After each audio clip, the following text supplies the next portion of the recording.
one of the major outcomes of this crisis is that it has made the invisible of the city very visible. There is a huge awareness now of the construct of a city, the dependencies of a community in a city, the big infrastructure, the role of a building, the meaning of a home, the relationships of a community.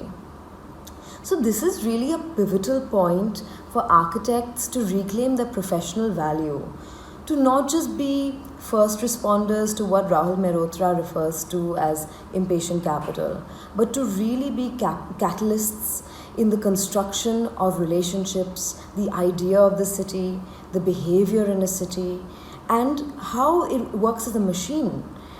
Of course, our format of expression is building and city planning, and there's a huge opportunity over here to really reevaluate and create a new value system, to prioritize the values of today now, that are not just the aspirations have to change of a project. And this crisis has really been a dress rehearsal for the times to come. With climate change, and we really have to start thinking of the impact of climate change and designing towards it. Because when we think of the life cycle of a building, we're talking about 50 years, 80 years. We are not going to have the resources or the temperatures that we experience today, 20 years from now.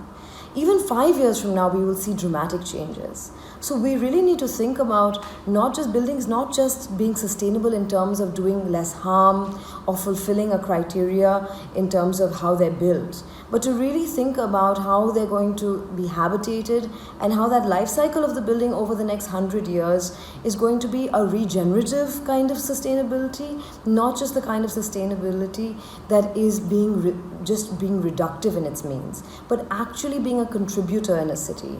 How can a building play that role? And we in our practice have really started thinking about that in terms of our construction methodologies, but also the planning and its roles. I mean, we are excited when clients come to us and start asking us for how we are planning and designing towards a different climate and a different environment and a different earth. And how can we build what we build to also reverse climate change, to also not be massive contributors to climate change.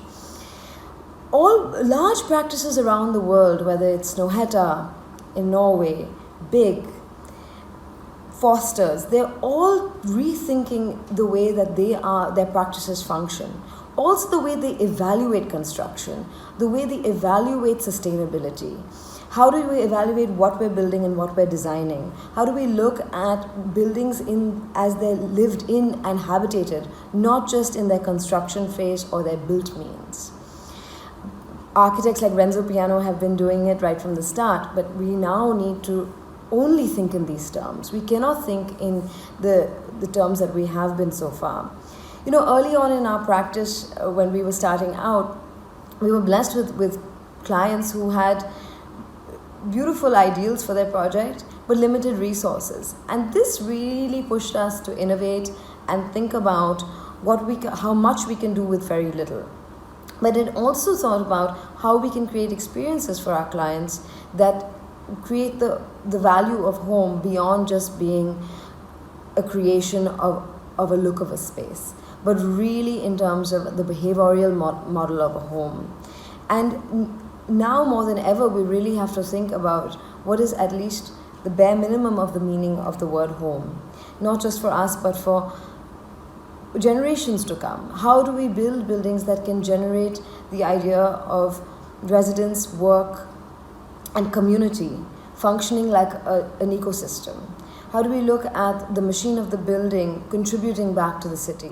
Can buildings actually be satellite infrastructure pods that are connected as an interdependent network, creating a backbone spine of infrastructure for a city? They can actually contribute to each other, not just be self-sufficient.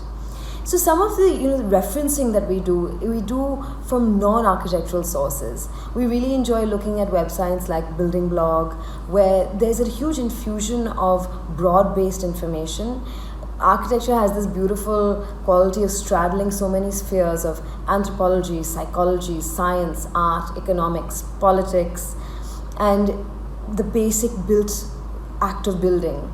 So in that sense, we have a huge opportunity to infuse models and ideas and create a format of living that is really an ecosystem of all those aspects together.